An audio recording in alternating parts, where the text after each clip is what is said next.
I hope you guys are ready for some just off-the-cuff insanity because I have not rehearsed for this and I haven't actually looked at this Google Doc in like a year, but I found it again the other day because I rewatched Gravity Falls while I was procrastinating writing the script for season 2. There's also a bug in here, and you know, as Biz Barkley said, we're just gonna be friends with it because I don't have the energy to do anything about it, and my cats are freeloaders. Where was I?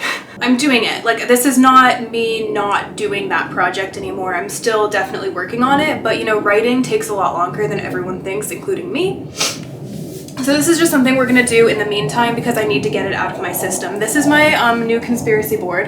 I really hope you can see because I'm not reshooting this, and I really tried to get it in focus this time. There's a plane. We're gonna wait. So this video is going to be about the issue that I have with the timeline from the 2012 animated series Gravity Falls, which is, I love that series. That was like my first kind of foray into like fandom. I love the characters, I love the story, it's just very great. I have one issue and we're going to get to it at the bottom of all of these time tags. Are you ready? Okay, so this is my theory. I consulted the book. I have the book. I did my research. Look at all these tags. I consulted the book and the wiki, but I did not consult the wiki timeline because I feel like there's just a lot of like apologetics on there and I'm not interested and I want to do it my own way. So we start in 1952, rural Tennessee, America. We have a baby boy. Okay, this boy, he's a little guy and I am going to call him McGucket because saying his first name is just embarrassing. So now we move to June 15th, 1954, 6 o'clock p.m. We have another baby boy, okay? Hold on to your horses, people. Because June 15th, 1954, 6:15 p.m., we get another baby boy, okay? And these are the Pines twins, the originals. These are Stanford and Stanley Pines. And Ford has a middle name. He's named after their dad, so it's Stanford Philbrick Pines. Fine, that's great, but Stanley doesn't get a middle name. His full name is just Stanley Pines, and it's hard out here for a twin bee. So fast forward, all their childhood is kind of over. They're kind of like teenagers now. They're what, like 17, 18, 14, 15, 16. They're 16. Okay, so in 1969, Stan starts going out with Carla McCorkle. And she is here actually before any of them actually appear because I forgot to get screenshots of them at that age, and I'm not going back because I'm already like this deep into it. So he starts going out with her, and my main reasoning for that being in 69 is that that was the height of calling people like baby and babe, kind of platonically, but then kind of also as like a romantic thing. And he calls her Carla Baby, which I remember from season 2 of The Monkees, where Mike goes, "Hey, town crier baby," twice. So I was like, yeah, 69, that'll be great. So they go out for a little while. Okay, so these are the characters we're dealing with, and these are their homes, okay? We got 3 main guys right now. These are Stan and Ford, and this is McGucket. There are no like canonical images of him at that time in his life, so as you can see here, I've just replaced him with a picture of Peter Tork. So, 1970, right? We got college. We're going to college, people. But only him, because he's 2 years older, remember? So he is in school. Fall 1970. Let's move on. Okay. This is where things start to get a little bit confusing for me personally. We got early 1972, okay? Hold on. Because we got another baby boy in New Jersey. So this is their little brother, Sherman, who is a baby in the scene where, hold on. Who is a baby in the summer of 1972 when, hold on.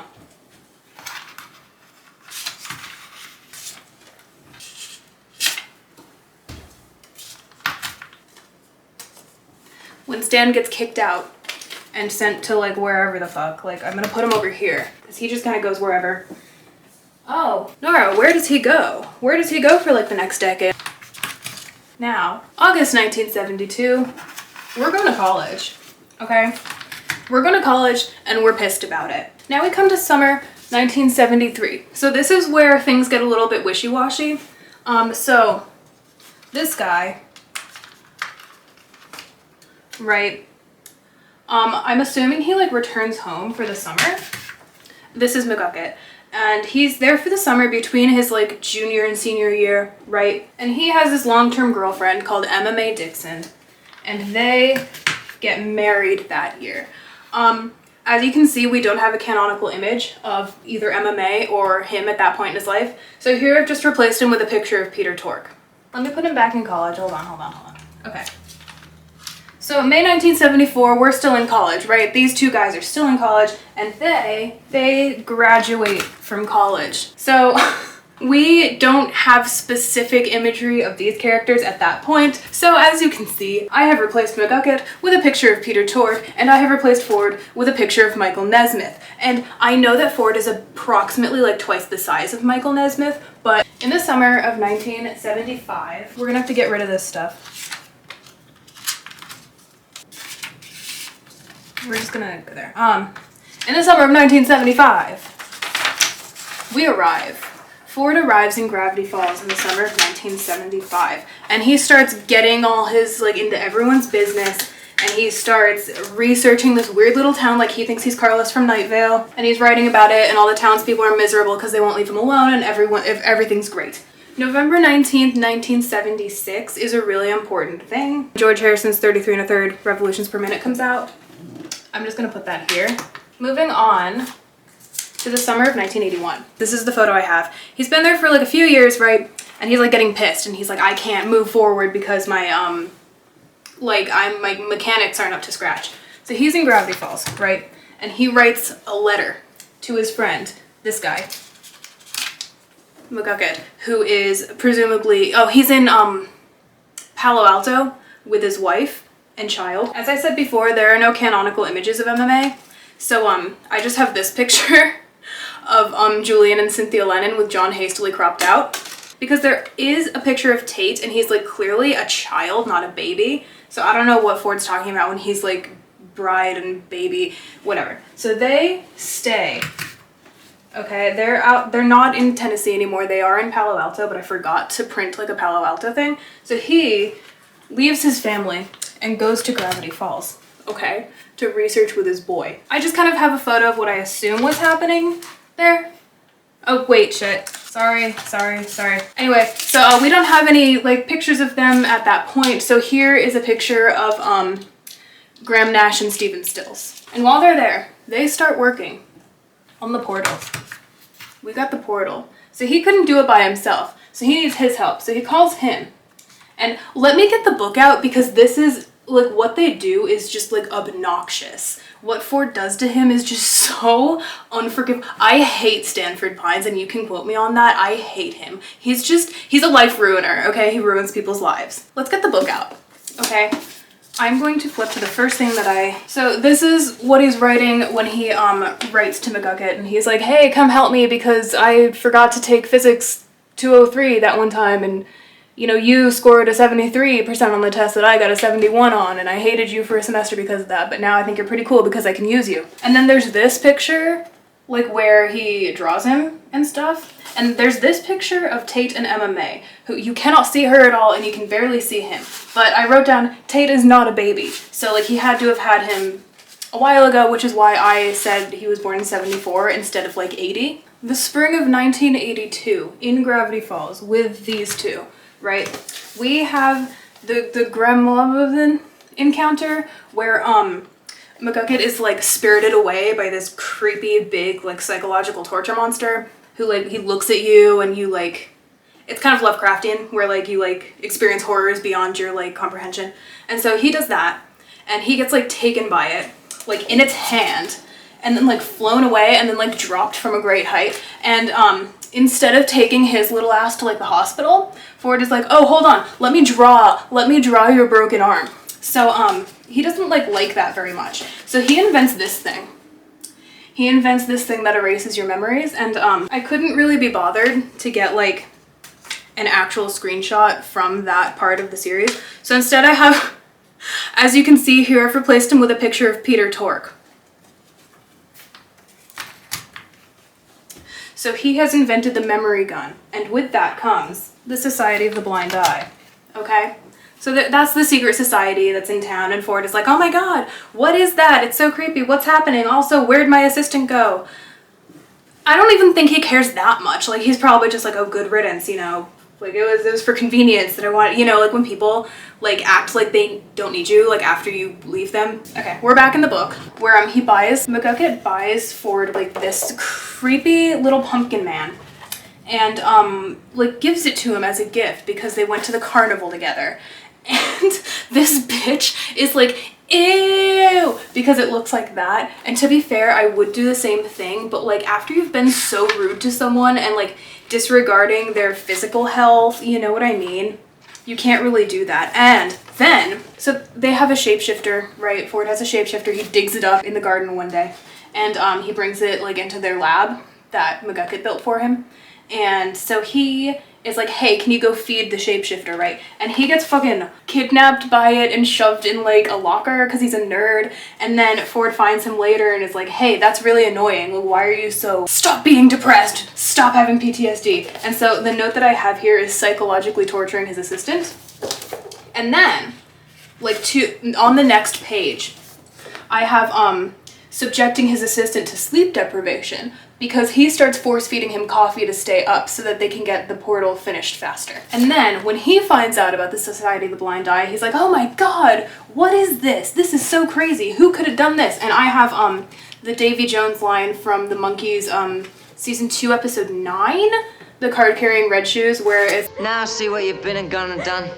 And I don't think he does. Like, I do not think he sees anything wrong with what he's done. Anyway, July 4th, 1982, according to the calendar in Ford's room that they find in, I think, season 1, we get Portal Incident 1, which is where McGucket is like sucked up into the portal and Ford like pulls him back down and he's like seen horrors and he's like, oh my god, you know what, I'm finished with this. I think like I've done all I can.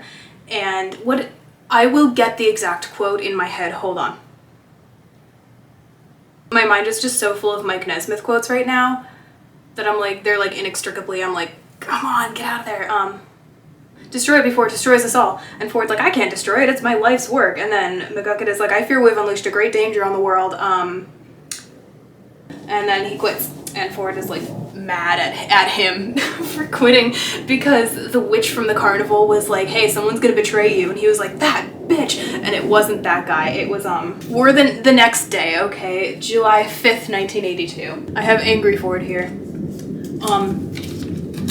He's now mad at Bill because Bill has revealed his true intentions of using him to like get into our world from like the weird world, the nightmare realm, and like take over and like be our Lovecraftian god. And Ford is like, oh my god, no.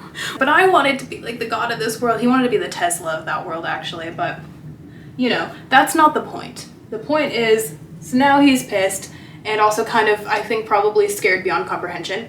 But you know, when you're a guy, like angry is a much safer thing to be than scared, especially in that generation. So he writes his brother, who is, meanwhile in the mid-70s, Stan has gotten married to, Ada from the Owl House, who is going by Marilyn at the time. So I'm just gonna put that here. I completely forgot about that, I'm sorry. So we have this marriage, and they get divorced, actually, so,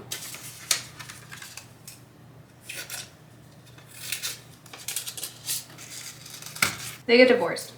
So he writes his brother, and he shows up because he's like a good person who cares about his family. And he shows up there in the winter of 1982. Stan shows up to Gravity Falls with his brother, who is, I'm gonna take this picture down because he's not doing so hot. So we're saying goodbye to young McGucket. These are all of Stan's aliases that he was going by, like when he was like a crime lord in Cuba or whatever he was doing. Yeah, so we're here. We're here with the portal, with the two brothers. They have a big argument over the portal, and Ford ends up going inside of it, and Stan is like, well, I have to pay off his mortgage somehow. So, in early 1983, we get the founding of the Mystery Shack, which at the time was called the Murder Hut. So this is where we're at. Like, It's supposed to be like in the winter, like the early winter, so like January, February of 1983. That's where we are. We are in Gravity Falls with the Mystery Shack. This is happening elsewhere in the town. MMA and Tate are still in Palo Alto. Well, it can't be you every week, Davy. So, moving on further, that happens for about 25 to 30 years until we get to August 1999. We get another baby boy and a baby girl, and they're born in somewhere California. I don't remember where, but the only place that I can remember right now is Lodi, because my friend recently told me that his grandma moved to Lodi, and I was like, who moves to Lodi? Whatever. So they're in California, right? It's 1999. This is Dipper and this is Mabel. His birth name is Mason. That's not very important, but I just thought I'd throw it out there so you guys know that I know what I'm talking about. I don't even have a picture of them. What was I doing? Well, we all know this. This is what the show was about.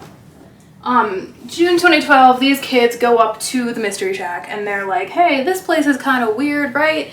And Stan's like, no, it's not. Don't say that anymore.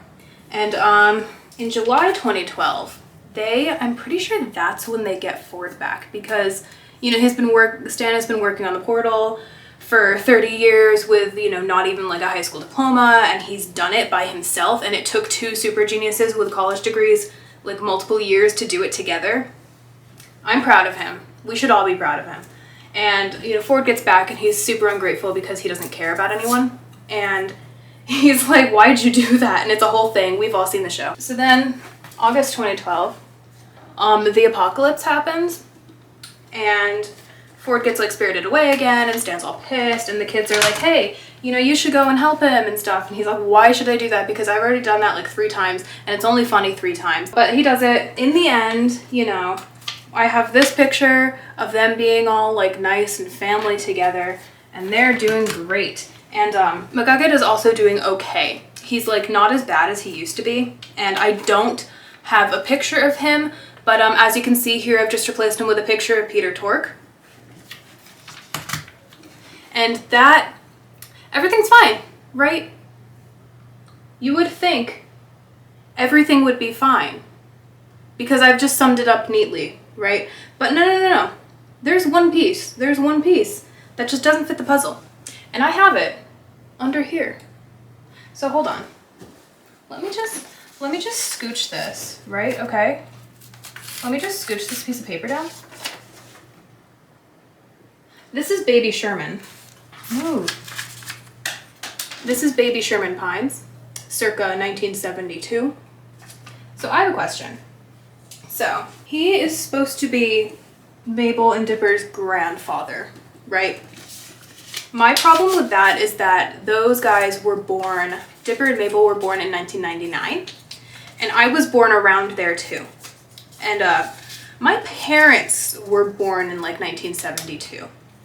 So unless Sherman had a baby when he was like 12, and then his kid had a baby when they were like 12, I don't see there's any way that he could be their grandfather. And even if you add 10 years to that and you're like, oh, Nora, your whole thing is, you know, they were born in the 40s, not the 50s. Unless he was 20 when he had a baby, and then they were 12 when they had a baby, it just doesn't work. So it all comes back to this for me. I can excuse the inorganic, you know, supernatural entities. I can look past that. I can look past the fact that somehow Stan gets to run a business with his extensive criminal record. I can look past that. I can even look past the fact that we don't get any screen time from MMA Dixon. I can forgive that. Or I can like act like I forgive that. But I cannot in any way get over this.